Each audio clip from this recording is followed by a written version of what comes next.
vendimi është asfaltimi i rrugës, domethënë është projekti drejtërisë së urbanizmit, cili ka më bë asfaltimi dhe rregullimi i rrugës komplet. Në bazë të kërkesës që na ka ardhur nga drejtoria për geodezi, katastër dhe pronë, ne kemi dalë në teren edhe jemi duke vazhduar me rënimin e atyre pjesëve që janë të uzurpuara në fakt. Paraprakisht janë kryer gjitha masat ligjore, duke filluar me paralajmërimet, njoftimet. Deri tash nuk kemi hasur ndonjë parregullsi. Deri tash është shumë puna mirë, besoj që deri në fund kena me vazhdu mirë. Kena gjetë mirë kuptim mjaftueshëm për me vazhdu punën na si drejtorie dhe si ekip cilëtjena për të gjitha drejtorive.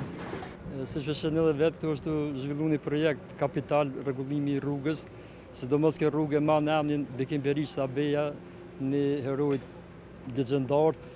Vetë fjala që është për një heroj duhet këtë rrugë me rregullu sa më bukur, që mu liru pronat publike, kush ngosht do të morëm edhe shpronësim, do të bëjmë një rrugë tamam që duhet për me ecë komësur, sidomos në zonë sa të fëmijët tonë kësaj lagje dhe të duket kjo rrugë sa më bukur. Në fakt këto që më duke pa kanë qenë ndërtime pa leje. Për momentin këto janë lirimi prona publike pa leje. Disa fazën e dytë mas disa dite do të fillojmë edhe me rënimet që kanë të bëjnë me shpronësim. Do të zhvillojmë procedurat e shpronësimit edhe konform ligjit do të fillojmë zgjerimin e rrugës tamam që duhet një projekt me këçinën sa më efikase sa më mirë. Në zëmërim e të regu se sa kanë qenë bashkëpunus?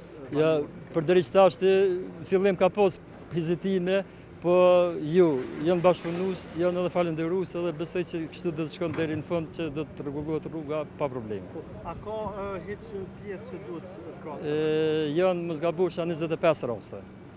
Deri në fund të rrugës atje. Këto është fillimi, do të shkojmë deri në fund të rrugës në Bare.